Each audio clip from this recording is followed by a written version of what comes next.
Everyone and welcome to my YouTube channel, and today we will read class 8th chapter Ruling the Rural Areas। आज हम Ruling the Rural Areas chapter के बारे में जानेंगे। Class 8th से related chapter है ये, और इसके बारे में हम आज पढ़ने वाले हैं ruling the rural areas. Now we will read about this chapter. Rural life in pre colonial India. Colonial उपनिवेश काल। उपनिवेश काल का मीनिंग होता है ब्रिटिश शासनकाल। ब्रिटिश शासन का जो काल था उसको उपनिवेश काल कहा जाता था। तो उससे पहले, उस काल से पहले भारत का जो ग्रामीण एरिया था वहाँ का जनजीवन कैसा था, उनको कैसी कैसी फैसिलिटीज़ मौजूद थी या वो किस तरह का जीवन जीते थे। विलेजेस वर सेल्फ सफिशेंट। ब्रिटिशर्स के आगमन से पहले जो हमारा भारत था, ग्रामीण भारत था, वो सेल्फ सफिशिएंट था। What ever they needed were produced by villages themselves. जो भी कुछ उन्हें नीड होती थी वो प्रोडक्ट वो स्वयं प्रोड्यूस करते थे। Farmers were the owner of the land they cultivated. और जिस लैंड पर वो कल्टिवेशन का कार्य किया करते थे वह उस लैंड के ऑनर होते थे। Land revenue was paid directly to the king in kind. और जो लैंड रिवेन्यू था, टैक्स था लैंड पर, वह राजाओं को डायरेक्ट पे किया जाता था किसानों के द्वारा। जो ज़मीन के मालिक होते थे, कल्टीवेटर्स थे, उनके द्वारा डायरेक्ट किंग्स को प्रोवाइड किया जाता था। And that is they had to give a part of their product produce to the king. और उन्हें एक हिस्सा अपने प्रोडक्ट का राजा को देना होता था। In the crops fail due to natural calamities. लेकिन अगर कोई प्राकृतिक संकट होता था, द किंग वुड बी विवोट and enough to either reduce the land revenue. तो जो राजा होते थे वो उस लैंड रिवेन्यू को या तो कम कर देते थे या कम्प्लीटली एग्जम्पशंस कर देते थे, पूर्णतः उसको माफ़ कर देते थे। तो ये व्यवस्था ब्रिटिश शासन के आगमन से पहले हमारे भारत में वर्क करती थी। Rural life in the colonial era. इसके बाद जब हमारे देश में ब्रिटिश शासनकाल आया, उपनिवेश काल की शुरुआत हुई, उसके बाद जो ग्रामीण जनजीवन था वहाँ पर क्या क्या चेंजेस हमें देखने को मिले, वहाँ पर जो बदलाव थे वो किस रूप में हमें देखने को मिले। Land revenue began to be collected by the agents of the East India Company. अब जो लैंड रिवेन्यू था वो एजेंट्स के द्वारा, कंपनी के जो एजेंट्स होते थे उनके द्वारा कलेक्ट किया जाता था। Land revenue was fixed. और जो लैंड रिवेन्यू था वो फिक्स्ड होता था। It had to be paid in cash. और इसको कैश रूप में पेमेंट करना पड़ता था किसानों को। And no exemptions allowed under any circumstances. किसी भी कंडीशन में, किसी भी परिस्थिति में कोई भी माफ़ी टैक्स में या रिवेन्यू में नहीं दी जाती थी। तो ये व्यवस्था उपनिवेश काल में मौजूद हो गई थी, पर बिल्कुल उल्टी व्यवस्था आप देख सकते हैं हो गई थी रूरल लाइफ की ब्रिटिश शासन के आगमन से पहले और उनके आगमन के बाद। Aim of the East India Company. अब जो ईस्ट इंडिया कंपनी थी वो पैसा क्यों कलेक्ट करना चाहती थी, उनका क्या टारगेट था। Their aim was to collect the monies to purpose purchase goods in India, export them. भारत से माल खरीद कर उनको एक्सपोर्ट करना। To maintain administration, to maintain army, to fight wars in India and abroad. भारत में और भारत के बाहर युद्ध को लड़ने के लिए जो खर्चे होते थे उनको मेंटेन करने के लिए। और इनका जो मेन सोर्स होता था इनकम का, वो टोटली डिपेंड करता था किस पर, लैंड रिवेन्यू पर। वह टोटल डिपेंड करता था लैंड रिवेन्यू पर, टैक्स पर, और इसके लिए टैक्स लगाए जाते थे। British land revenue policies after Warren Hastings के आगमन के बाद भारत में कौन कौन सी लैंड रिवेन्यू पॉलिसीज़ वर्क करती थी। And first is permanent settlement, then Mahalwari settlement and Ryotwari system. ये 3 पॉलिसीज़ लागू की गई थी आफ्टर वॉरेन हॉस्टिंग्स। इससे पहले जरदारी सिस्टम लागू था। जरदारी सिस्टम में क्या प्रोसेस होता था कि जो बाइडर्स होते थे, जो सबसे ज़्यादा बोली लगाते थे, उन्हीं को ही कॉन्ट्रैक्ट दिया जाता था टैक्स वसूलने का किसानों से। लेकिन वह सिस्टम बहुत अधिक लंबे समय तक नहीं चल पाया। उसके बाद वॉरेन हॉस्टिंग के आगमन के बाद इन सेटलमेंट्स की व्यवस्था भारत में टैक्स वसूलने के लिए की गई थी। परमानेंट सेटलमेंट क्या था? परमानेंट सेटलमेंट में क्या किया गया? इन permanent settlement introduced by the Lord Cornwallis, यह लॉर्ड कॉर्नवालिस के द्वारा इंट्रोड्यूस किया गया था। लोकल जमींदार जो थे उनको कलेक्शन का, टैक्स कलेक्शन की अथॉरिटी दी गई थी। दे कुड कलेक्ट सिंपल, वे या तो सिंपल फॉर्म में टैक्स कलेक्ट कर सकते थे या मनमाने ढंग से जैसे भी चाहे वो टैक्स को कलेक्ट कर सकते थे। जो टैक्स था वह फिक्स था, उन्हें अमाउंट, फिक्स्ड अमाउंट गवर्नमेंट को, कंपनी को देनी होती थी और उसकी जिम्मेदारी कलेक्शन की किसकी थी? ज़मींदारों की थी। अगर ज़मींदार किसी भी वे में उस टैक्स को कलेक्ट करके कंपनी को नहीं सौंपते थे तो ज़मींदारों से उनकी ज़मीनें ले ली जाती थी और यही प्रोसेस ज़मींदार लागू करते थे किसानों पर। अगर किसान टैक्स नहीं दे पाते थे तो ज़मींदार उनकी ज़मीनें ले लेते थे। तो ये इस तरह की व्यवस्था परमानेंट सेटलमेंट्स में की गई थी। यह व्यवस्था बहुत अधिक विचलित थी क्योंकि इसके कारण जो व्यवस्था थी ग्रामीणों की वो बहुत अधिक डिस्ट्रॉय होती जा रही थी। इसका इम्पैक्ट देखने को मिला हमें। इम्पैक्ट ऑफ द कंपनी, सबसे पहला प्रभाव कंपनी पर ये था क्योंकि कंपनी को इनकम देने की जिम्मेदारी ज़मींदार की थी और ज़मींदारों से फिक्स्ड अमाउंट लिया जाता था जो निर्धारित किया गया था। तो कंपनी की जो इनकम थी वो फिक्स्ड हो गई थी, गारंटीड थी, चाहे वो किसी भी सिचुएशन में हो उन्हें अमाउंट मिल जाती थी। The company official did not have to collect it, और किसी भी कंपनी ऑफिशियल्स को इन्हें कलेक्ट करने के लिए नहीं जाना पड़ता था क्योंकि इसकी जिम्मेदारी किसकी थी? ज़मींदारों की थी। It created a new class, इसके कारण से एक नई क्लास बन गई थी, क्लास ऑफ लैंडलॉर्ड्स। एक लैंडलॉर्ड, ज़मीनों के मालिक जो कंपनी के लिए काम करते थे। Impact on the peasants, peasants पर क्या प्रभाव पड़ा इसका? दे हैड टू पे हाई लैंड रिवेन्यू, उनको एक बड़ी मात्रा में हाई लैंड रिवेन्यू पे करना पड़ता था। एंड दे फेल टू पे, और वे उसको पे करने में असफल महसूस कर रहे थे। The landlord did nothing to improve the productivity of the soil, और जो लैंडलॉर्ड्स थे, जो ज़मीनों के मालिक बन चुके थे, वो ज़मीन की, मिट्टी की प्रोडक्टिविटी को बढ़ाने के लिए कोई कदम नहीं उठा रहे थे। The peasants had to go to the money lenders, उन्हें टैक्स रिवेन्यू को पे करने के लिए मनी लैंडर से टैक्स पैसा बोरो लेना पड़ता था, उधार लेना पड़ता था। And peasants lead to the poverty, जो पीसेंट्स थी उनकी जो लाइफ स्टाइल्स थी वो गरीबी की ओर बढ़ती जा रही थी। इस कारण से जो उनकी कंडीशन थी वो गरीबी की ओर बढ़ती जा रही थी। तो ये इम्पैक्ट था इस सेटलमेंट्स का जो पीसेंट्स पर और कंपनी पर देखने को मिला।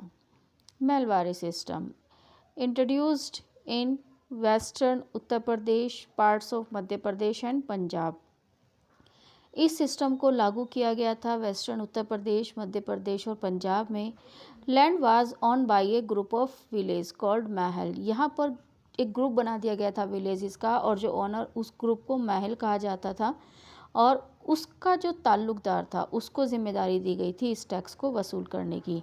Revenue would be collected by the headman, headman और ताल्लुकदार ऑफ द महल, जो महल का हेड होता था।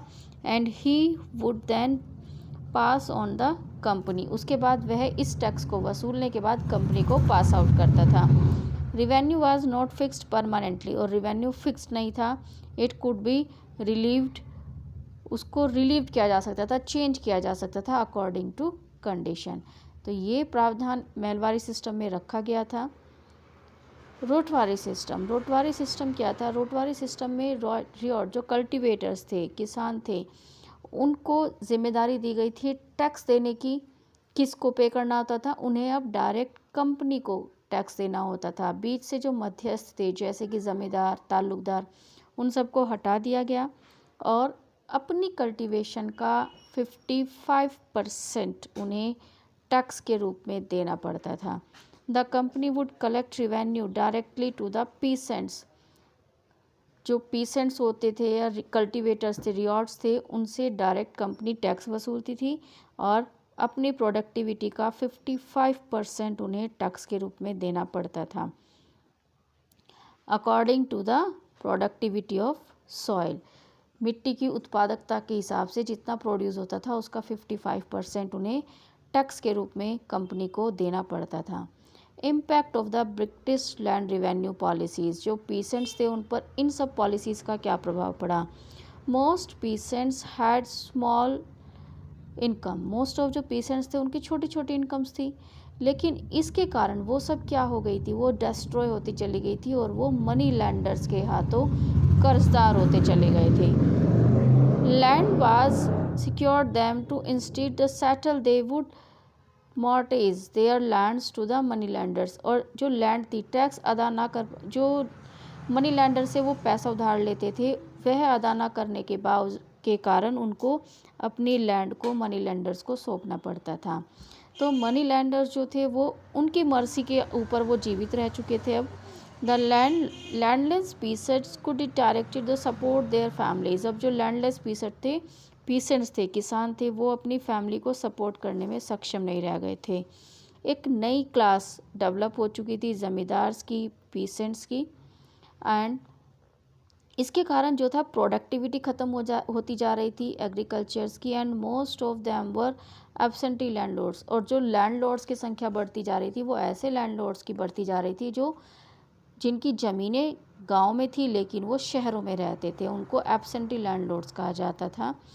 Failures of the basis brought about स्ट्रेशन at the form of families, और इसके कारण क्या हुआ, वो अपनी फैमिली की ज़रूरतों को पूरा करने में सक्षम नहीं होते थे और जो उनका मूवमेंट था शहरों की ओर होना शुरू हो गया था। जो किसान थे वो गांवों को छोड़कर शहरों की ओर जाने लगे थे।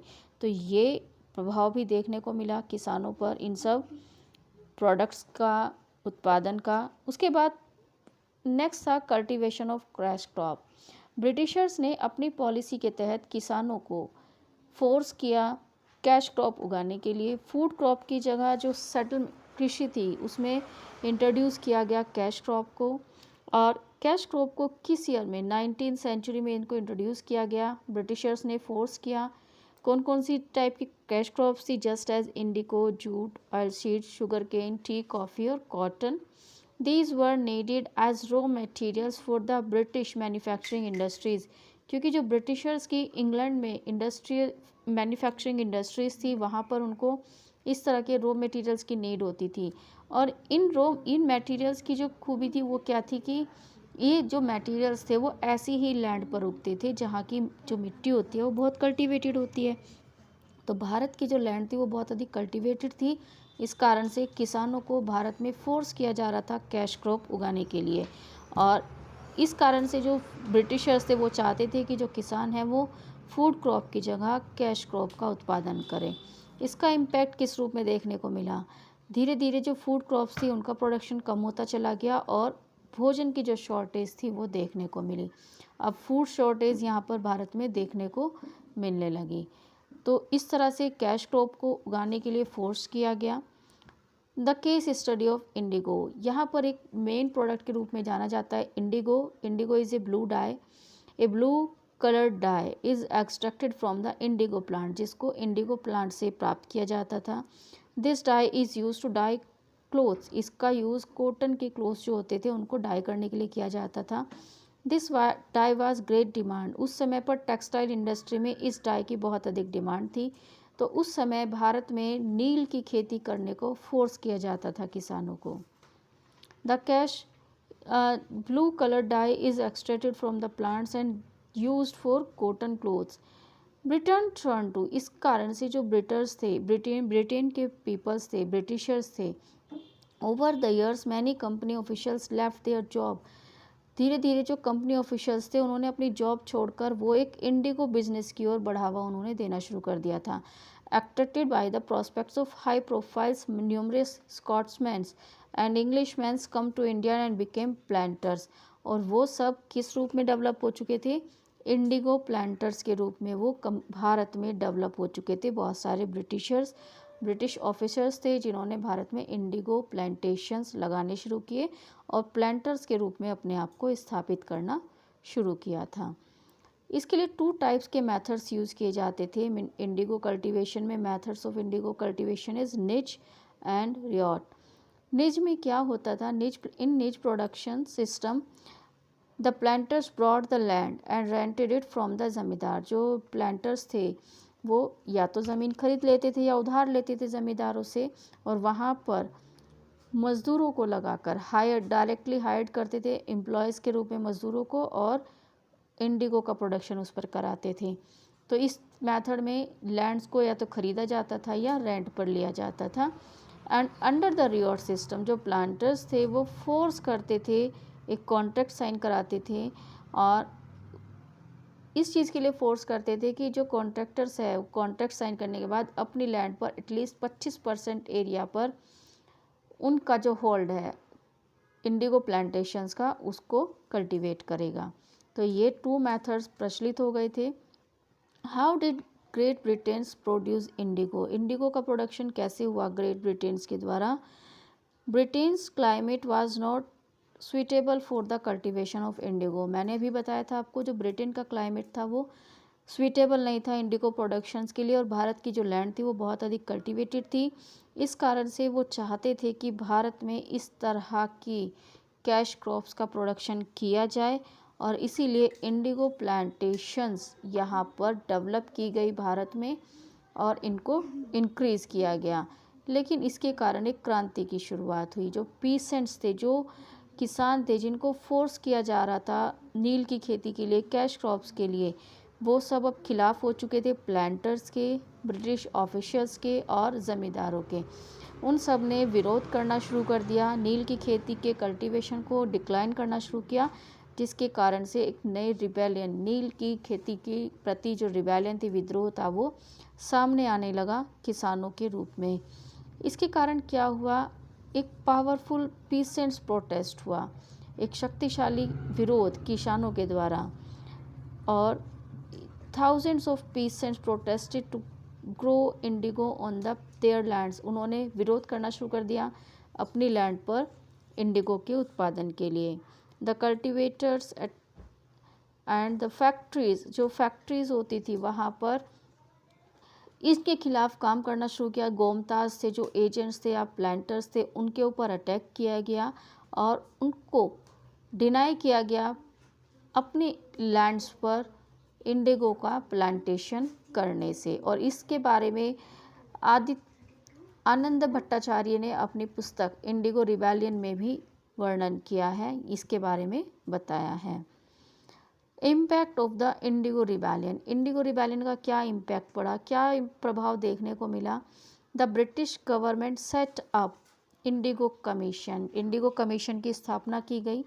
It task would be to look into the process of indigo productions in India and suggest modification. इसका कार्य था कि यह ऑब्जर्वेशन करेगा इंडिगो प्रोडक्शन की प्रक्रिया को भारत में, और उसके बाद जो परिवर्तन किए जा सकते हैं, मॉडिफिकेशन किए जा सकते हैं, उनके बारे में सजेशन देगा। Bengal stop being the centre of indigo cultivation, जो बंगाल था सेंटर माना जाता था उसको इंडिगो कल्टीवेशन का, वहाँ पर उसका सेंटर स्टॉप्ड हो गया। And the planter shifted their base to Champaran in Bihar, और उन्होंने जो अपना बेस था, सेंटर था, वो चंपारण में शिफ्ट कर दिया, बिहार में शिफ्ट कर दिया। तो इस तरह से इम्पैक्ट देखने को मिला, और इसके कारण इंडिगो रिबेलियन के कारण यह जो प्रोसेस था वह बदलना शुरू हो गया था। यहाँ पर बताया गया है कि किस तरह से वॉरेन हास्टिंग के आगमन से पहले जो बाइडर्स थे, बाइडर्स के द्वारा जरदारी सिस्टम लागू किया गया था, उसका विरोध हुआ था, और किस तरह से नए नए सेटलमेंट्स को स्थापित किया गया था वॉरेन हास्टिंग्स के द्वारा भारत में। ये चैप्टर हमें बताता है कि किस तरह से ब्रिटिशर्स ने भारत में आगमन के बाद रूरल एरियाज़ को अपने अंडर कंट्रोल में लेने की कोशिश की थी। Okay, in next video we will read other chapter. Okay, thank you. If you like this video please like करें, सब्सक्राइब करें, माय चैनल सब्सक्राइब कीजिए, and share to other. Thank you.